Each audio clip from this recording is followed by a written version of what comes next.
చూడండి, ఇట్లా కూర్చున్నప్పుడు మనం ఇలా ఇలా కూర్చుంటాం కదా, సిద్ధాసనంలో కూర్చున్నప్పుడు దీన్ని ఇట్లా లాక్ చేసేసినప్పుడు దాన్ని మరొక పూర్తి లాక్ పడుతుంది. దీన్ని వచ్చేసి ఆటోమేటిక్ గా ఇది యూరినల్ లాక్ పడుతుంది. ఈ మెడమ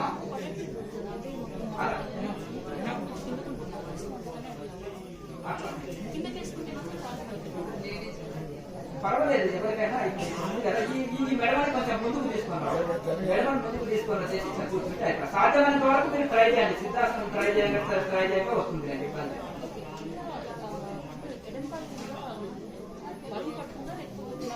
ఎడమకాల బరువు ఏం పడదు, మన పక్కన కూర్చుంటే ఇబ్బంది అవుతుంది కదా. కేవలం మనము ఇలా బ్లాక్ వేసి ఉంటాం అన్నమాట.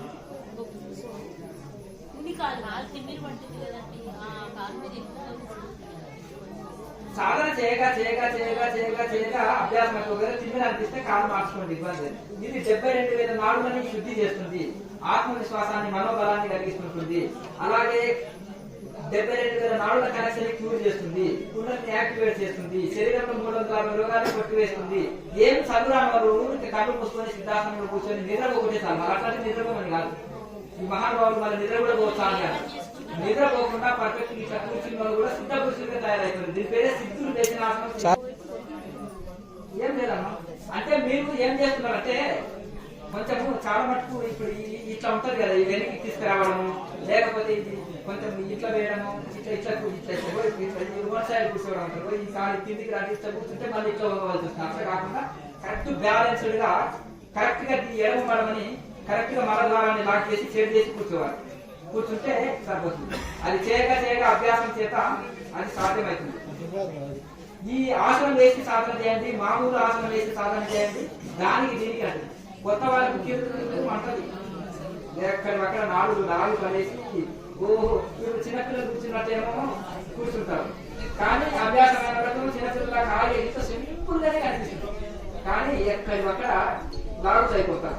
మెల్లగా అభ్యాసం చేస్తారు. తర్వాత ఏం చేస్తారు, మెల్లగా కొంచెం ముందుకు తీసుకొని వచ్చి ఇట్లా తీసుకుని తర్వాత కాళ్ళని మార్చుకుని ఇట్లా అభ్యాసం చేసుకోండి. కొన్ని రోజులకు గంటల తరబడి సిద్ధాసనంలో కూర్చునే అభ్యాసం అయిపోతుంది. 360 రోగాలని కంట్రోల్ చేస్తుంది. ఈ సిద్ధాసనం గురించి ఉపనిషత్తులో కొన్ని పేజీలే దీని స్తోత్రాలు చేస్తున్నాయి.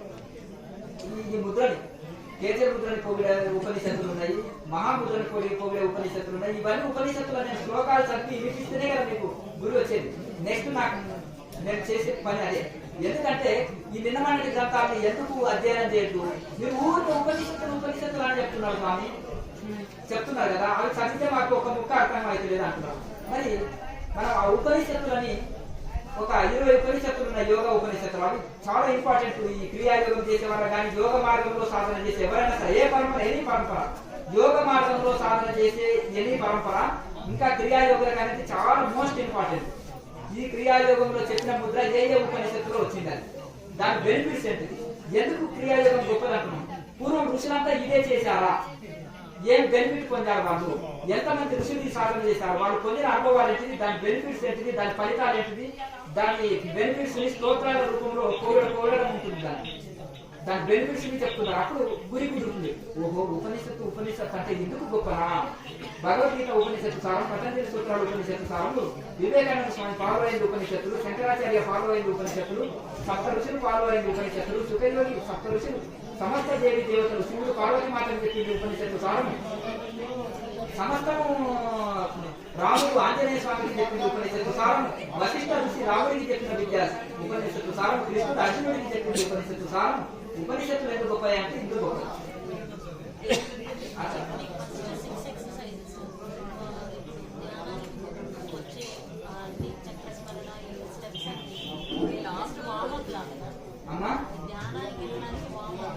వామప్ లాగా కాదు. దీనికి ట్యూబ్ ఉంది. ట్యూబ్ ఎందుకు వేసుకుంటారు? ఈదడం స్విమ్మింగ్ నేర్చుకునేటప్పుడు ఆ ట్యూబ్ వేసుకుంటేనే మనము స్విమ్మింగ్ వస్తుంది, ఈదడం నేర్చుకుంటాం. తర్వాత ట్యూబ్ అక్కర్లేదు.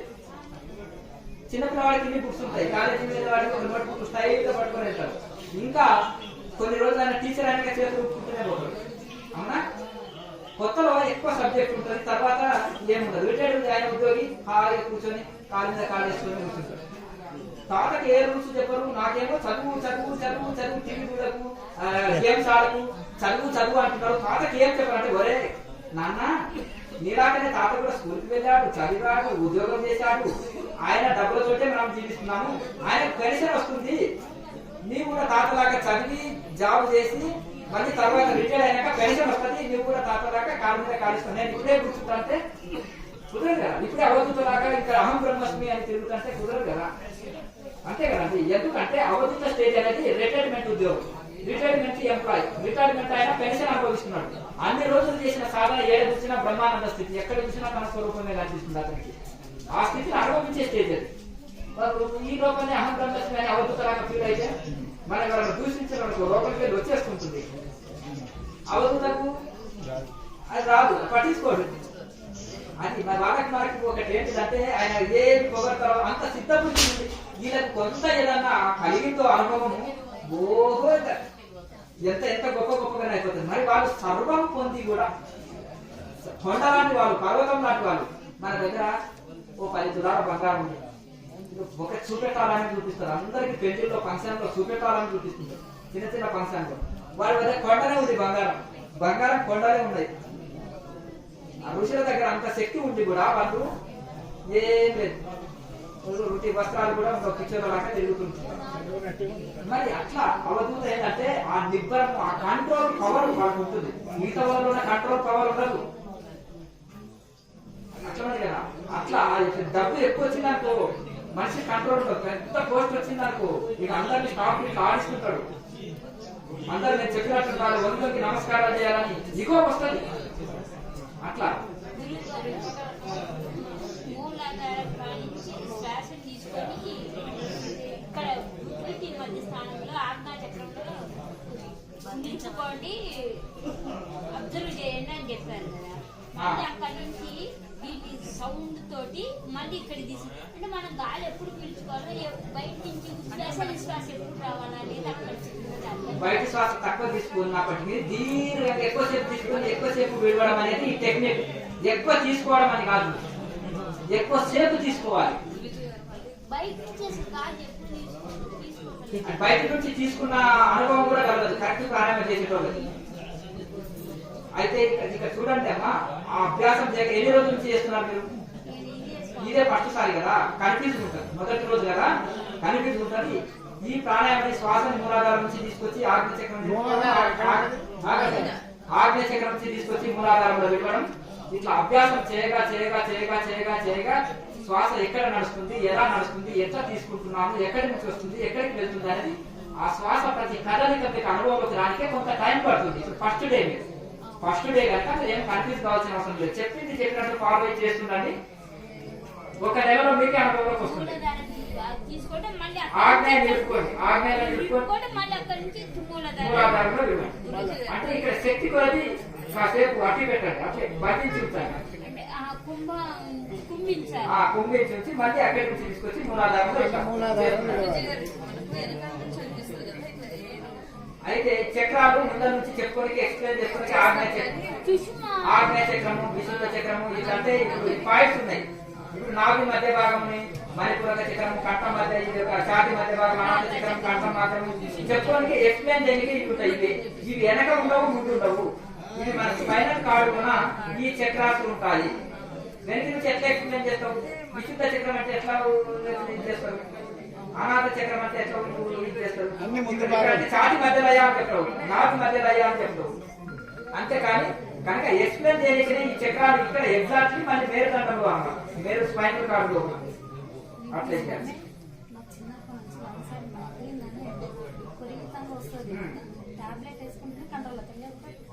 అవునా? దాని నుంచి కిడ్నీ ప్రాబ్లం చెప్తున్నారు కానీ అది మీకు మునగాకు పొడి వాడుతున్నారా? వాడండి. మునగాకు పొడి, బెల్లము, తేనె కలిపి పెట్టుకొని రెగ్యులర్ గా వాడండి. మీ సమస్య క్లియర్ అయింది. అయ్యా ఏంటిది మీ క్వశ్చన్? మునగాకు పొడి, బెల్లము, తేనె. దీంతో కాల్షియం తక్కువై, శరీరంలో బలం తక్కువై, రక్తం తక్కువై, లేకపోతే వీక్నెస్ తోటి, లేకపోతే వాయువాతాలతోటి, ఇన్ని రకాల సమస్యలతోటి ఈ సమస్యలు ఏర్పడతాయి. ఈ అన్నింటినీ ఈ మునగాకు పొడి క్యూర్ చేస్తుంది. సాధన చేస్తే అన్ని కంట్రోల్ వస్తున్నాయమ్మా. ఇప్పుడు ఒకే రోజులో మీరు ఏం చేసేసారంటే స్కూల్కి పోయినా నేను డాక్టర్ని ఎప్పుడైతాను సాధన స్కూల్కి వెళ్ళాను మొదటి రోజు నేను డాక్టర్ని ఎప్పుడైతాను అన్నట్టు. అందుకనే నిన్నటి సాధన చేయగా అన్ని కంట్రోల్ వస్తాయి. ఫస్ట్ డే కదా రెగ్యులర్ గా చేసుకుంటే అన్ని కంట్రోల్ వస్తాయి. సరే మీరు ఫస్ట్ రోజు కదా 3 సార్లు వచ్చారా? కొన్ని వాటర్ ఉంటాయి కదా, రుచులు కమండలాలు ఎందుకు ఎత్తుకుంటారు? గొంతులో కొంచెం తడి ఆరిపోయినా ఓ గుడ్డగా నీళ్లు తాగండి, ఎక్కువ తాగవలసిన అవసరం లేదు. సాధన చేస్తే గుడ్డగా నీళ్లు తాగి మళ్ళీ సాధన చేస్తే సరిపోతుంది. రెగ్యులర్ గా కంటిన్యూ చేస్తుంటే సరిపోతుంది. మంచిది. శుభం. స్పైనల్ కార్డు నుంచి చేయండి.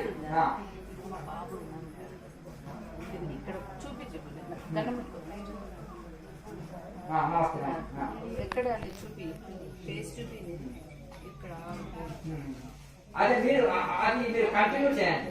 నేను చెప్పినా కదా మెడిసిన్, అది మీరు కంటిన్యూ చేయండి. కంటిన్యూ చేసినాక ఒకసారి తీసుకురండి అసలు. సరే కానీ ఇప్పుడైతే నేను చెప్పింది అయితే వాడండి, కొన్ని రోజులు వాడండి. అది వాడండి, చెప్పింది వాడండి. వాడిన తర్వాత అందనే రిజల్ట్ ఉంటుంది. శుభం. అయ్యా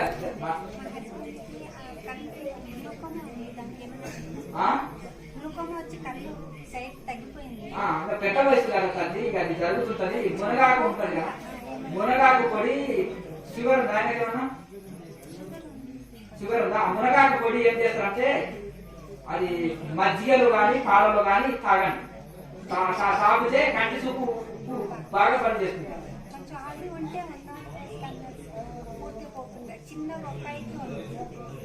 పర్వాలేదు, అది వాడండి, రెగ్యులర్ వాడండి. అంటే కంటిలో ఏది పొర వచ్చేసిందా? మునగాకు పొడి మజ్జిగలో కానీ పాలలో కానీ వేసి తాగండి. ఉదయం అయితేనేమో, అంటే రాత్రి అయితేనేమో పాలలో తాపండి, ఉదయం అయితే మజ్జిగలో తాపండి.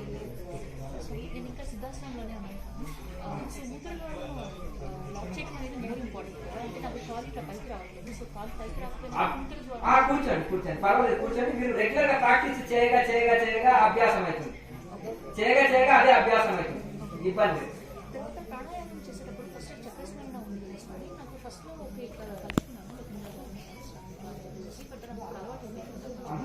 సో అందుకని నేను మానసికంగానే కలుసుకుంటున్నాను.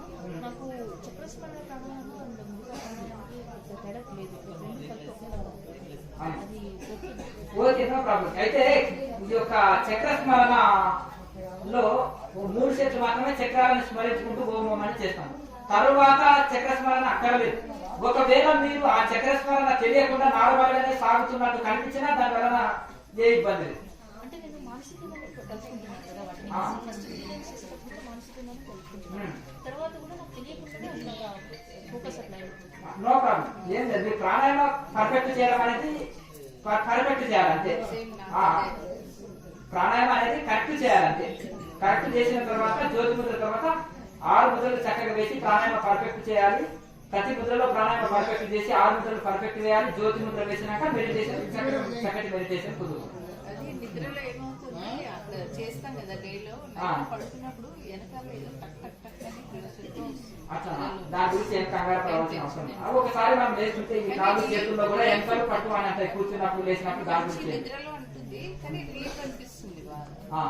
అది ఒకవేళ మనం ఎట్లా ఇప్పుడు మనం సభాసనంలో పడుకుంటుంటే కూడా ఇవన్నీ కొన్ని ఫ్రీ అయిపోయినట్టు కూడా ఉంటుంది. అట్లా మహాముద్ర ఇది అని వేస్తున్నప్పుడు కొంచెం ఏముంటాయంటే ఇవన్నీ రిలీఫ్ అవుతుంది. వీటికంతా చాలా రిలీఫ్ లభిస్తుంది. ఇప్పుడు చూడండి, కొంతమంది కొత్తగా వచ్చేసినాయి ఆర్థోపెడిక్స్ అను ఏదో కొంతమంది డాక్టర్లు ఈ కాళ్ళు చేతులు విడిచి అట్లా కాదమ్మా, ఈ నడుములు నొప్పి తీస్తాము ఇవి తీస్తామని మెడలు ఇలా ఇలా అంటున్నారు కదా. ఇది ఇప్పుడు కాదు, పూర్వం నుంచి పాతకాలం చూడండి.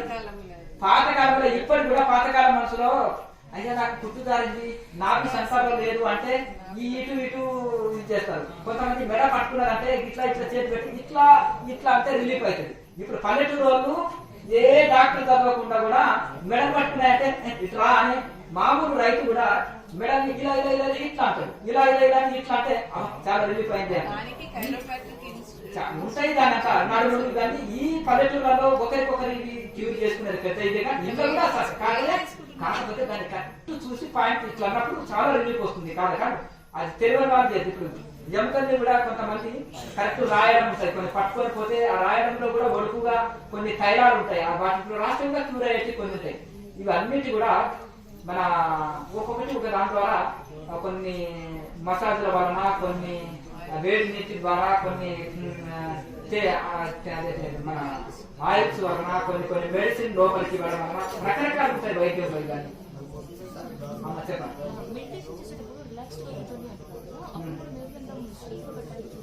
తప్పకుండా స్టేట్ పెట్టాలి, ఎందుకంటే బిగపట్టు ఉంటుంది. ఇప్పుడు నేను బిగపట్టు ఇట్లా పట్టి కూర్చోలే కదా. చాలా మంది బిగపట్టు అంటే బిగపట్టం ఏ శాస్త్రం చెప్పింది, భగవద్గీత చెప్పింది, ఆ పసంద చేసుకుంటారని చెప్పిన బిగపట్టుకొని కూర్చోమని ఎవరు చెప్పారు. ఇట్లా ఇట్లా కూర్చోమని నార్మల్ గా మామూలుగా ఇలా కూర్చొని ఉంటాం. స్టార్టింగ్ లో కొంతమంది కొద్దిసేపు ఇట్లా పడిపోతుంది అనుకోండి, ఇట్లా వంగిన అనుకోండి, మళ్ళీ స్ట్రైట్ పెట్టుకోండి. బాగా మెత్తటి వస్త్రం వేసుకోవద్దు. కొంతమంది ఏం చేస్తారంటే దిండు లాంటిది దూదిపరుపు లాంటి ఈ ఆసనం ఇక్కడ దిగబెట్టుకుని ఇక్కడ ఈ పైకి వచ్చేస్తుంది. అట్లా అవి ఉండదు. మరి ఒక 2-3 వర్షాలు బెడ్షీట్ వేసుకుంటే బెస్ట్. మరి గట్టిగా ఉండొద్దు అంటే ఎక్కువసేపు కూర్చోలేము కదా, నొప్పి వస్తుంది. అట్లా ఒక 4-5 అంటే ఒక 2 వర్షాలు బెడ్షీట్ వేసుకొని కూర్చున్నా సరిపోతుంది.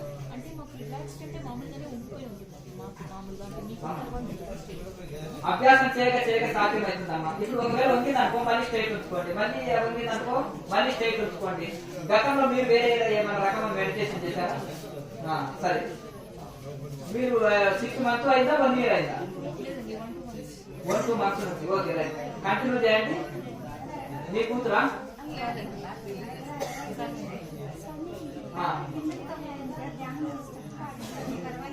అమ్మా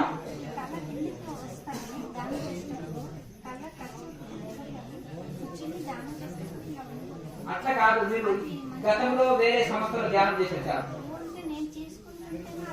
అట్లా ఉండదు ధ్యానంలో. అలా కాకపోతే నువ్వు ఆసనం అంటూ ఇప్పుడు ఇది ఉందనుకో, ఇప్పుడు ఇంట్లో ఉంది, ఇదొక ఆసనం, ఇదొక ఆసనం. ఇప్పుడు ఇక్కడ ఈ కాలు కానించుకోవడం ఇదొక ఆసనం. ఇంకా ఇంట్లో కూడా రిలీఫ్గా ఇలా ఉండొచ్చు, ఇలా కాసేపు ఉండొచ్చు. కానీ ధ్యానంలో ఇలా ఉండొచ్చు. ధ్యానంలో ఇది రాదు. కాకపోతే ఆసనాల వరకు ఓకే ఇలా ఉంది. ఈ 5 minutes ఉన్నా నడుము క్లియర్ ఇది లేదు. కానీ ధ్యానంలో అట్లే అభ్యాసం చేసుకుంటే 2 కోసం దెబ్బతిపోతుంది. ధ్యానంలో వినియోగించేది కానీ ఇది ఒక ఆసనాలు ఇవి కొన్ని ఉంటాయి రిలీఫ్ కోసము. దీనికి సంబంధించిన అంటే మీరు నడుము ఫ్రీ అయితే కానీ ధ్యానం అట్లా అభ్యాసం చేసుకోండి. ఇప్పుడు మీకు నడుము వస్తుంది, సర్వాంగాసనంలోనే 15 minutes ఉండాలి. చాలా మంది ఏమంటారు షో లాగా టకాటక స్టేజ్ మీద ఆసనాలు వేసి ఇస్తారు కదా, వాళ్ళు వచ్చిన వాళ్ళు కనుక వాళ్ళు వేరే. ఈ నడుము నొప్పి ఉంది, నడుము నొప్పి పోవాలంటే ఏం చేయాలి? సర్వాంగాసనం చాలా రిలాక్స్ గా పడుకొని 2 నడుములు పైకెత్తి 2 చేతులు సపోర్ట్ తీసుకొని కాళ్ళు చక్కగా పెట్టుకొని మళ్ళీ వెనక్కి వైపు తీసుకొని అలా ఒక 15 minutes మీరు ఉండగలిగిననుకో నడుము సంబంధించిన సమస్యలు అనిపోతాయి. మహాముద్ర కూడా కాసేపు ఎక్కువసేపు వేసిననుకో రిలీఫ్ అవుతుంది. ఇట్లా ఆసనాలు ఎక్కువసేపు ఉండడం వల్ల మనకి ఏ సమస్య ఉందో దానికి సంబంధించిన ఆసనంలో ఎక్కువసేపు ఉంటే దానికి సంబంధించిన సమస్య పోతుంది. కానీ మెడిటేషన్ అనేది మాత్రము అస్తవ్యస్తంగా చేయదు. దానికి ఒక ఫార్ములా ఉంది. చక్కగా సమకాయ శిరోగ్రీవం, చక్కగా మెడని తలని సమస్థితిలో పెట్టి దృష్టిని భూమధ్యంలో పెట్టి దాన్ని కరెక్ట్ గా ధ్యానంగానే చేయాలి. కాకపోతే మీరు శవాసనంలో రిలీఫ్ అయినప్పుడు కాన్సల్టేషన్ ఇక్కడ పెట్టుకోవచ్చు, రిలీఫ్ టైంలో కూడా అక్కడ పెట్టుకోవచ్చు, ఇబ్బంది లేదు. ఆసనాలు వేసేటప్పుడు కూడా థర్డ్ ఐలో కాన్సల్టేషన్ చేయొచ్చు, మీరు నడుస్తున్నప్పుడు కూడా థర్డ్ ఐలో కాన్సల్టేషన్ చేయొచ్చు, ఏ పని చేస్తున్నా కానీ థర్డ్ ఐలో కాన్సల్టేషన్ చేయొచ్చు, దానికి ఏమి ఇబ్బంది లేదు. 4 నెలల పోటీ చేసుకొని ఉంటాను, ఏమి ఇబ్బంది లేదు, ఏమి ఇబ్బంది లేదు.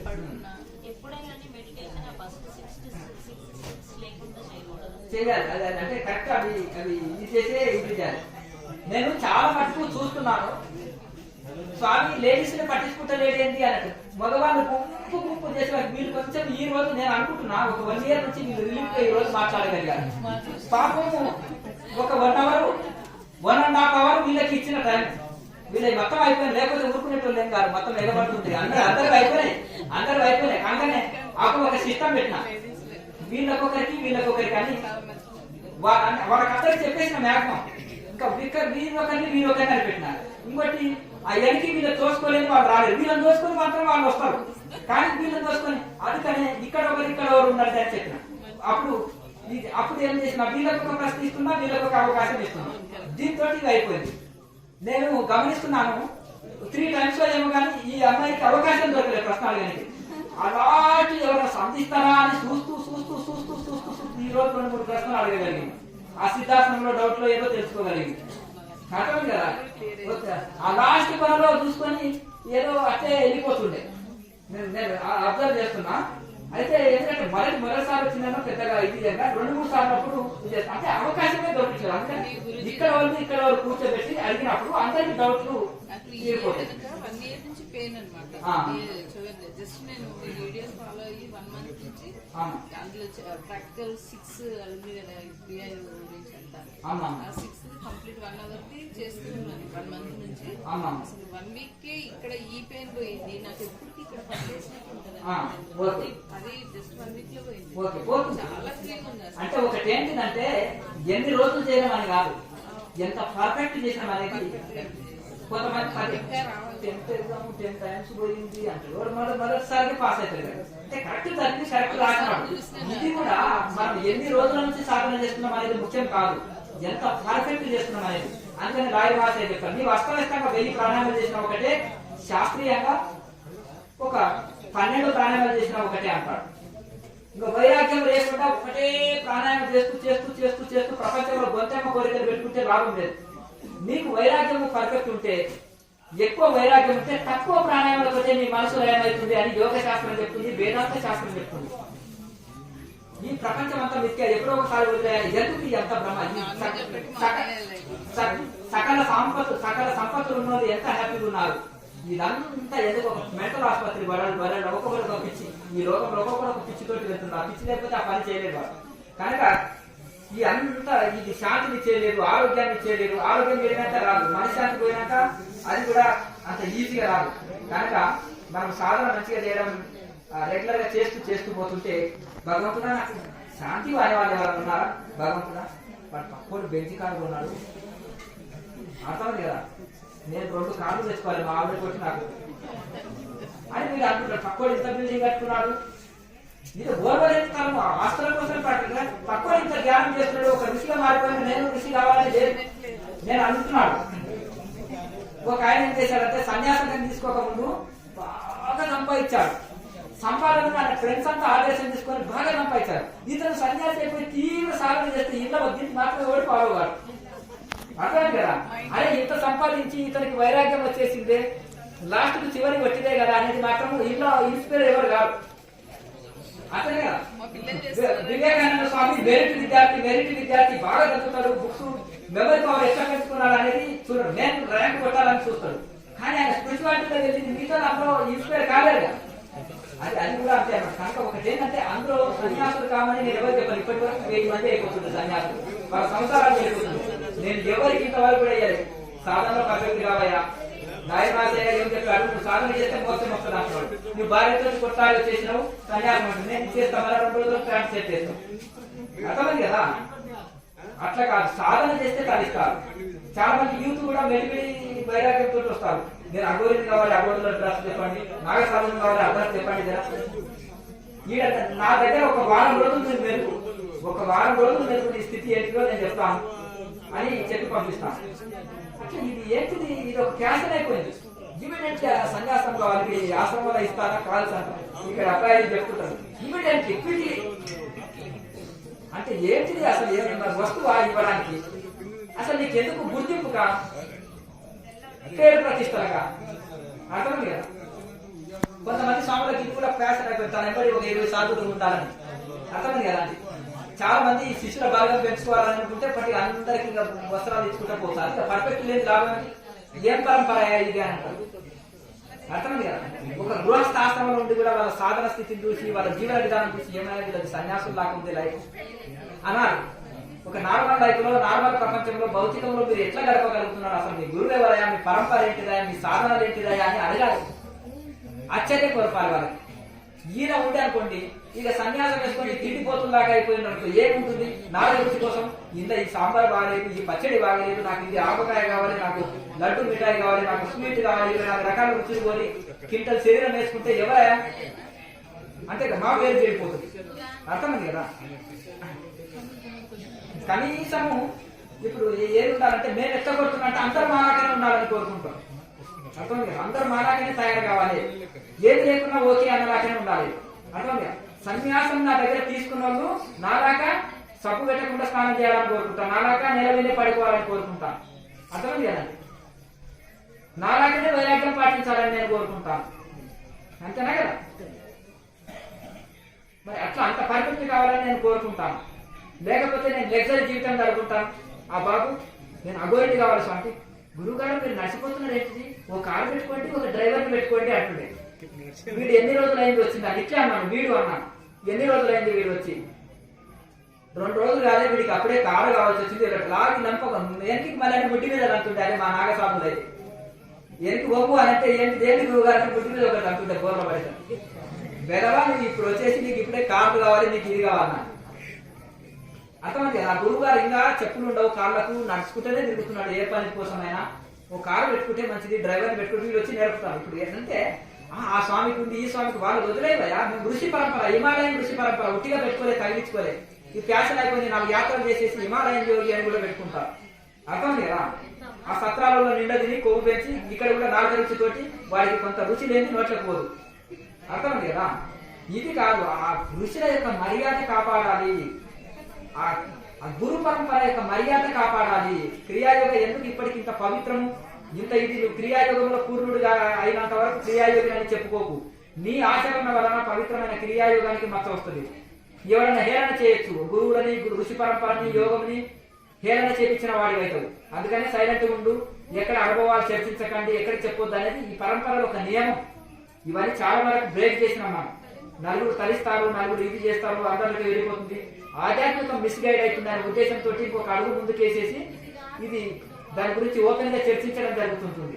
చూస్తున్నాం స్వామి, ఎక్కడ చూసినా కూడా బిజినెస్, వ్యాపారము, మొబైల్ పెట్టడం ఇదే జరుగుతుంది. సరే వాళ్ళ కర్మ వాళ్ళది. చెప్పండి ఏంటన్నా స్టార్ట్ చేయొచ్చు అంటున్నారు. అంటే వాళ్ళకి కొంత తెలియదు ప్రాణాయామం అంటే అవగాహన కలిగి ఉండాలి. ఒక 10 years అయితే పిల్లలు గ్రహించగలుగుతారు ప్రాణాయామం అంటే చేయాలి. మరి చిన్న పిల్లలు అంటే ఆసనాలు అంటే నేర్పొచ్చు, 5 ఏళ్ల కుర్రవాడికి కూడా ఆసనాలు నేర్పొచ్చు. అంతేనా. 5 ఏళ్ల పిల్లలు కూడా ఆసనాలు నేర్పొచ్చు. సాదా మెడిటేషన్ 5 ఏళ్ల పిల్లలు కూడా కూర్చోబెట్టి మెడిటేషన్ చేయవచ్చు. కానీ బ్రీతింగ్ ప్రాణాయామ ఇదంటే వాళ్ళు గ్రహించే శక్తి ఉంది. కొంతమంది తెలివైన పిల్లలు 6-7 సంవత్సరాలు కూడా గ్రహించవచ్చు అనుకో. నేర్చుకోగలిగితే ఇంట్రెస్ట్ ఉంటే నేర్పించవచ్చు. ఈ ఆసనాలు కానీ నార్మల్ మెడిటేషన్ కానీ చిన్నపిల్లలు గ్రహిస్తారు. కానీ ఈ ప్రాణాయామం అంటే మినిమం ఒక 10 years నుంచి 8 years నుంచి అయితే గ్రహించగలుగుతారు. మెల్లగా ఈ బ్రీతింగ్ ని నేర్పించి కొద్దిసేపు చేయించినాక ఒక 5 minutes ప్రాణాయామం చేయించి తర్వాత ఒక 5 minutes మెడిటేషన్ చేస్తూ ఇలా మెల్లగా అభ్యాసం చేస్తుంటే వాళ్ళకి చిన్నప్పటి సందే మంచి అభ్యాసం అవుతుంది. అట్లా కావాలని ఇబ్బంది పెట్టుకుంటారు, లేకపోతే కోపం తెప్పించుకోవడం ఇట్లాగా. అంటే అప్పటికప్పుడు మనకి ఎమోషన్స్ డౌన్ కావాలంటే మెయిన్ కోపం తక్కువ అవ్వడానికి అట్లా ఆసనాలు. ఇంకొకటి చూడండి, ఈ చిన్న పిల్లవాడిని అడిగిన గురువు గారు కోపం తగ్గే మెడిసిన్ ఇవ్వండి అంటే కోపం తగ్గేది బామ్మగారు 85 ఏళ్ళు, మీరు యూత్ అనుకోండి, 80 సంవత్సరాల బామ్మగారు గురువు గారు కోపం తగ్గడానికి ఏదంటే చెప్పండి, మా ముసలాడే విన్నా నేను కోపం అవుతుంటాను అంటారు. అంతేలాగా ఏదో ఒకటి అనేస్తాడు ఆయన, నాకు కోపం వస్తుంది, నేనేదో అనేస్తాను అని అంటారు కదా. అంటే దీనికి ఈ కాలంలో ఓపికలు తక్కువైనాయి, సహనాలు తక్కువైనాయి. 90 ఏళ్ళ ముసలోడికి కోపం తగ్గట్లేదు, 5 ఏళ్ళ కుర్రోడికి కూడా, 5 ఏళ్ళ చిన్న బాబుకి తగ్గట్లేదు, 20 ఏళ్ళ కుర్రవాడికి తగ్గట్లేదు. అమ్మగారులు కూడా అంతే. అయ్యగారికి ఫ్యామిలీ సమస్యలు ఎందుకు వస్తాయంటే కోపాలతో, భార్య భర్తల గొడవలు కానీ, అత్తమామల గొడవలు కానీ, బయట ఫ్రెండ్స్ తోటి కానీ ఈ దీంతో సమస్యలు ఏర్పడుతుంది. దాన్ని కోపం వస్తుంది, ఇంకా కాసేపట్లో నాకు కోపం వస్తుంది, పిల్లలు ఇట్లా అల్లరి చేసిండ్రో, లేకపోతే మా ఆయన చెప్పినట్టు వినలేదో, లేకపోతే మా అత్తమామ నాకు అనుకూలంగా నడుచుకోలేదు, నాకు కోపం వస్తుంది. కోపం నేను టెస్ట్ చేస్తున్నాను అనుకో, విఘ్న దేవతలు అనుకో, అప్పుడు నీ స్టమినా చూపెట్టు, అక్కడ నీ నిగ్రహ శక్తి, నేను కోపాన్ని జయించడానికి నిరూపించుకో. అర్థం నేను ఎవరైనా టెస్టింగ్ చేస్తున్నాను అనుకో, మా టెస్ట్ లో పాస్ అయితేనే కదా ఓహో మెడిటేషన్ లో మనం ఒక స్థితికి వచ్చినాం అన్నట్టు. టెస్ట్ లేదు ఎట్లా తెలుస్తుంది? ఎగ్జామ్స్ లేని మనం ఏ తరగతిలో ఉన్నది తెలియదు కదా. మన ధ్యానంలో కూడా ఏ స్థితిలో ఉంటే కొన్ని టెస్టులు జరగాలి కదా. అనే తిండి కాలం కూడా ఏది ఉప్పు కాలం తక్కువ తినగలుగుతున్నామా, కోపతాపాలు కంట్రోల్ అయినాయా, ఇవన్నీ తెలుసుకున్నాను. ఇంకా కోపం రాబోతుంది, మా ఆయన చెప్పినట్టు వినలేదు, నాకు కోపం రాబోతుంది, నా బుద్ధి నశిస్తుంది, ఇంకా నేనేం చేస్తానో నాకే తెలియదు, కుండలు పలుకొడతాను, లేకపోతే అరుస్తాను, గొడవ పడతాను, నాకే తెలియదు అని మనసుకు జవాబు చెప్పడం వలన ఓహో ఇక ఇదేం చేస్తుందో తెలియదు. మనసు అరుస్తుంది, ఈ సత్సంబంధాలు దెబ్బతింటాయి, ఇక ఫ్రెండ్స్ ఉంటారు, సత్సంబంధాలు దెబ్బతింటాయి. ఇన్ని రోజులు కాపాడుకున్న స్నేహం ఒక మాటలతోటే చెడిపోతుంది వ్యవహారం. కనుక ఈ కోపము పాపం చాలా మనకు హాని చేస్తుంటుంది, సత్సంబంధాలు దెబ్బతీస్తుంటుంది, బుద్ధి నశిస్తుంటుంది. మనం ఏం చేస్తామో మనకే తెలియదు అని అప్పుడు ఏం చేయాలి? మౌనం పాటించాలి. కోపంలో ఎవరికి ఫోన్ చేయదు, ఎవరికి లెటర్ రాయదు, ఎవరితో మాట్లాడదు, ఎవరి మీద వ్యక్తి కోపం వస్తుందో సడన్ గా వెళ్ళిపోవాలి, వేరే గదిలోకి వెళ్ళిపోవాలి, లేదా అటు ఇటు వాకింగ్ చేయాలి, లేదంటే ఇట్లా జపం, ఒక నిమిషం జపం చేసుకోండి, 1 2 లెక్క పెట్టండి, జపం చేసుకోండి, ఆ గోడలు పెట్టి తిట్టండి. అట్లా మీకు కోపం కావాలంటే హిట్లర్నో లేకపోతే బిన్ లాడెన్నో గుర్తు చేసుకోండి. మీకు ఇంకా కోపం పోవాలంటే పవిత్రమైన ఋషులు ఉంటారు కదా, సుఖయోగో లేకపోతే గొప్ప గొప్ప మహానుభావులు శాంత స్వరూపులు ఉంటారు చూడండి, ఎంత శాంత స్వరూపం వాళ్ళకి. ఆ గొప్ప గొప్ప అవధూతలు ఉంటారు కదా, అటువంటి వాళ్ళని గుర్తు చేసుకోండి. మన కోపం మనకే నవ్వు వస్తుంది. అసలు ఎంత వాళ్ళ ఫోటోలు చూడండి ఒకసారి, చూసినప్పుడు వాళ్ళ శాంతము, వాళ్ళ పవిత్ర జీవితము, వాళ్ళ యొక్క ఇది రమణ మహర్షి అటువంటి వాళ్ళ శాంతం ఎవరైనా తిట్టినా కానీ ఈ తిక్కలోడు ఎవరో గోసి పెట్టుకుని ఉన్నారు, ఏదో విషయాన్ని వస్తున్నారు అనొచ్చు, ఆయన పట్టించుకునేదా? అంతేనా కదా. మరి అట్లా వాళ్ళు ఎన్ని అనుమానాలు భావించారు, మంచి బట్టలు వేసుకున్న వాళ్ళనే తిడతారు. అటువంటిది ఆయన చిన్న కౌపీనం కట్టుకొని ఈ సిగ్గు లేదు గింతలో కౌపీనం పెట్టుకొని ఇట్లకెళ్ళి తిరుగుతున్నాడు అంతా అంటారు కదా. ఇవన్నీ రకరకాలుగా వీడెవడయా అవధూత అని ఎవరు ఇదంతా తిరుగుతున్నారు ఫ్యామిలీల మధ్యలో, ఈ పిచ్చోని రాళ్ళతో కొట్టి చంపండి అంటారు. ఇవన్నీ బాధలు ఏవి ఇవన్నీ ఉంటాయి కదా, వాళ్ళకి ఎంత సహనం ఉంటుందో చూడండి. మరి కనుక అటువంటి పవిత్రమైన ఆ ఋషులని గుర్తు చేసుకుంటే మనకు శాంతం వస్తుంది. ఏదైనా పని చేస్తుంటాం అనుకో, కొంచెం హార్డ్ వర్క్ చేయాలి. అప్పుడు చెప్పినా కదా, రావణాసురుడు ఇవన్నీ కష్టపడినో గుర్తు చేసుకుని అట్లా బట్టలు ఉతికేటప్పుడు బండకేసి బాగుతుండాలి. అంటే ఇప్పుడు వాషింగ్ మిషన్ వచ్చినాయేమో కానీ అర్థం కదా. ఈ కట్ట పలుకుతలేదు స్వామి అని వెంకటయ్య అన్నాడు అనుకో, రావణాసురుడిని గుర్తు చేసుకోవా అని కోపం వస్తుంటే అంతే నా స్వామి కొండని కైలాసం వచ్చిందంటే ఇక పలుకొడతాడు. శాంతభావంతో దువ్వితే కర్ర పలుకుతుందా, గొడ్డలు తీసుకొని బలంగా కొడితేనే కదా. అట్లా రజోగుణంతో చేయాలి అక్కడ. ఇక్కడ ధ్యానం అనేది సత్వగుణంతో. అదే విశ్వామిత్రుడు యజ్ఞం చేసేటప్పుడు రాక్షసులు వచ్చిండు, ఈయన తపోశక్తితో వాళ్ళకి పనిష్మెంట్ ఇవ్వచ్చు, కానీ అక్కడ కోపం తెచ్చుకుంటేనే కదా శాపం ఇవ్వగలుగుతారు. మరి ఆ యజ్ఞం చేసేటప్పుడు సాత్విక గుణంలో చేయాలి. రాముడు క్షత్రియుడు కనుక ఆయన లక్ష్యం ఏంటంటే దేశ రక్షణ చేయాలి, రాక్షసులను తరమాలి, ఆయన డ్యూటీ కాబట్టి ఆయన యాగ రక్షణకు పెట్టేసి ఈయన శాంత స్వరూపుడు యాగం చేసింది. అది అక్కడ అది మనం ధ్యానం కదా, మన కోపం కూడదు, మనం ఇట్లా శాంతంగానే ఉండాలి, అది మన డ్యూటీ కాదు. అది ధ్యానం చేయని వాళ్ళు మామూలు నార్మల్ పర్సన్ యొక్క పని. అది నేను నార్మల్ పర్సన్ ని అయిపోవద్దు అని అక్కడ గుర్తు చేసుకోవాలి. కోపం వచ్చిందనుకో ఆ ప్లేస్ లో ఉండొద్దు, ఫోన్ మాట్లాడొద్దు, లెటర్ రాయొద్దు, ఎవరితో మాట్లాడొద్దు, మౌనం పాటించాలి. కోపం తగ్గిందాక వాకింగ్ అన్న చేయాలి, జపమన్న చేసుకోవాలి, వంటూరు లెక్క పెట్టుకో, లేకపోతే కూటస్థంలో దృష్టి పెట్టుకో. గొప్ప గొప్ప మహానుభావులని లాయర్ మాసేని, పరమహంస యోగానందని, ఒక యోగాత్మక గురువులని, బాబాజీ మహారాజుని, సుఖయోగిని, ఇటువంటి పవిత్రమైన ఋషులని గుర్తు చేసుకోవాలి. వాళ్ళు ఎంత శాంత స్వరూపులు, ఎంత గొప్ప మహానీయులని. అట్లా ఆ కోపం మాట్లాడితేనే కదా గొడవలు వచ్చేస్తాయి. మాట్లాడకపోతే అయిపోయి కాసేపైనా ఒక కోపం తగ్గితే నార్మల్. అదే కోపంలో మాట్లాడలేకపోతుంది అనుకోండి సమస్యలు ఎక్కువ అవుతాయి.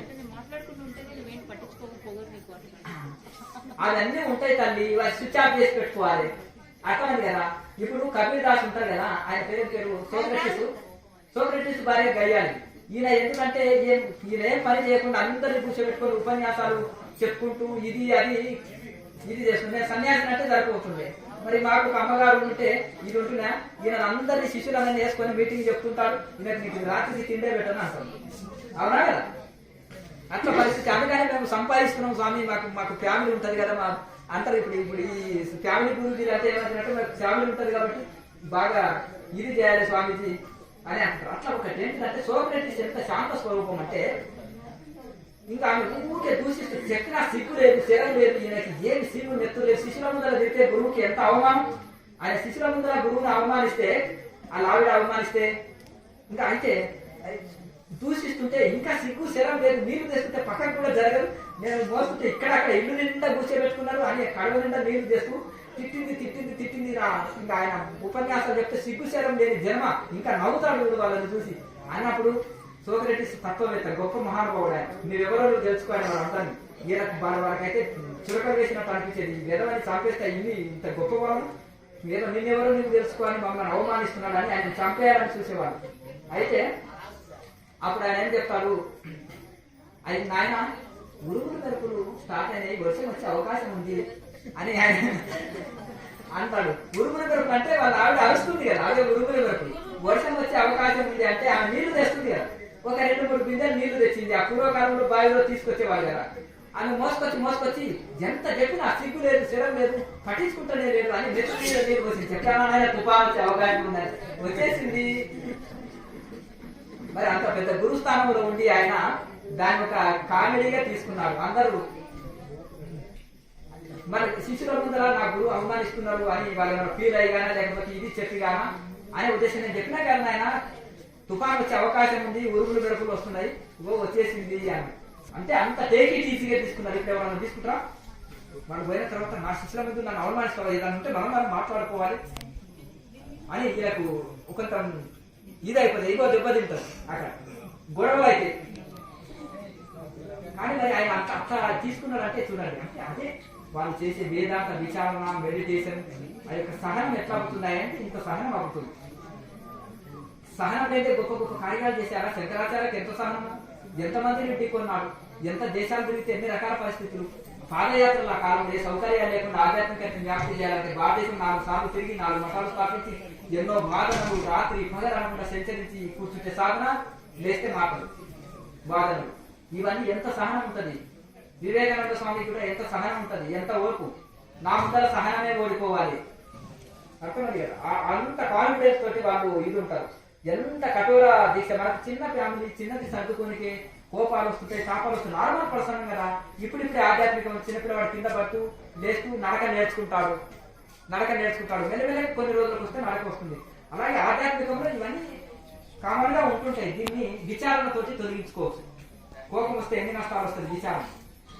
అందుకని వివేక ఖ్యాతి వస్తుంది ఋషులకు. సమాధి వలన వివేక ఖ్యాతి వలన రాబోయే దుఃఖాలని, రాబోయే సమస్యలు, ఈ ఫుడ్ తింటే నాకు ఎన్ని రకాల అనర్థం ఇస్తుంది, నేను ఈ పని చేస్తే నాకు లాభమా నష్టమా, దీనివల్ల ఎంత అపాయం జరుగుతుంది. అందుకని హాని చేసే పనులు వదిలిపెట్టి మనకు మేలు కూర్చేటివి చేస్తాం.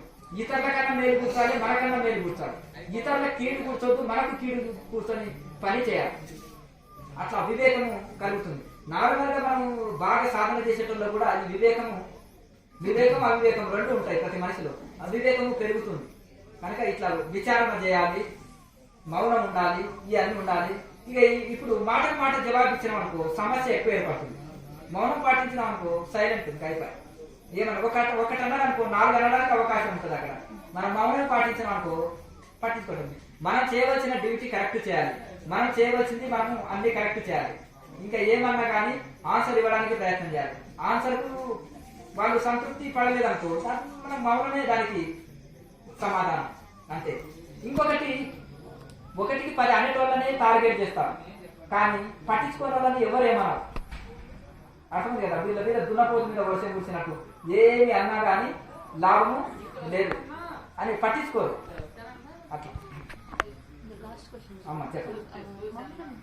పడుకుంటే నిద్ర పట్టకుంటే కనుక మనం ధ్యానం చేసుకోవచ్చు. బట్ కానీ ఒకసారి నిద్ర పట్టాలి అంటే కనుక హైజాక్ మెథడ్ ఏమైనా ఉందా? షార్ట్ కట్ కానీ ఏదైనా చేస్తే, ఆసనం కానీ ఏదైనా చేస్తే త్వరగా నిద్ర పట్టాలి. ఈ ప్రాణాయామాన్ని ఎప్పుడైతే రెగ్యులర్ గా శరీరం కొంత అలసిపోవాలి.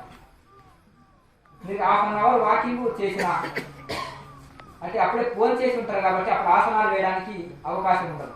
ఎవరైనా సరే నాన్ స్టాప్ గా ఒక 15 నిమిషాలు 20 నిమిషాలు నాన్ స్టాప్ గా ఆసనాలు వేయండి. అలసిపోయి హాయిగా రిలీఫ్ కావాలని బాడీ కోరుకుంటుంది. వడిగా వాకింగ్ చేసినా ఇదైతుంది. మన శరీరం అలసిపోక శరీరానికి శ్రమ లేనందువలన ఈ సమస్యలు ఏర్పడుతున్నాయి. శరీరానికి కొంత పరిశ్రమ కావాలి. పరిశ్రమ ఉన్నప్పుడు నిద్ర సుఖాన్ని ఇస్తుంది. ఆకలిలో ఉన్నప్పుడు అన్నం పచ్చడితో తిన్నా రుచిగా ఉంటుంది, చాలా రుచిగా ఉంటుంది, బాగా తొందరగా తినివేస్తాం. అట్లా శరీరానికి కొంత పరిశ్రమ కూడా మనం రోజు కొన్ని ఆసనాలు కొంత వర్క్ చేసుకోవడం ఇవన్నీ కలిగించాలి. నిద్ర రాలేదనుకో కాసేపు మెడిటేషన్ లో కూర్చున్నాం అనుకోండి, ఆటోమేటిక్ గా అది నిద్ర వచ్చింది అనుకోండి, నిద్ర వచ్చినప్పుడు పడుకోండి. ఈ సింపుల్ టెక్నిక్. ఏదైనా మంచి గ్రంథం తీసి చదివినా కానీ కళ్ళ మీద లోడ్ పడుతుంది, వెంటనే నిద్ర వస్తుంది. గ్రంథం చదివితేందంటే నిద్ర వస్తుంది రాత్రిపూట. అది మంచి గ్రంథం చదివితే ఇంకా నాలెడ్జ్ వస్తుంది, తొందరగా నిద్ర రావడానికి అవకాశం కలుగుతుంది. అలాగే మెడిటేషన్ కూడా నిద్ర రావడానికి దోహదపడుతుంది. రాత్రిపూట తిన్న తర్వాత కూర్చున్నది ఆటోమేటిక్ గా మత్తు వస్తుంది మనిషికి. తిన్న తర్వాత కూర్చున్నప్పుడు తొందరగా నిద్ర వస్తుంది. అప్పుడు నిద్ర వచ్చినప్పుడు మెడిటేషన్ చేయదు, హాయిగా సుఖంగా పడుకోండి అంతే.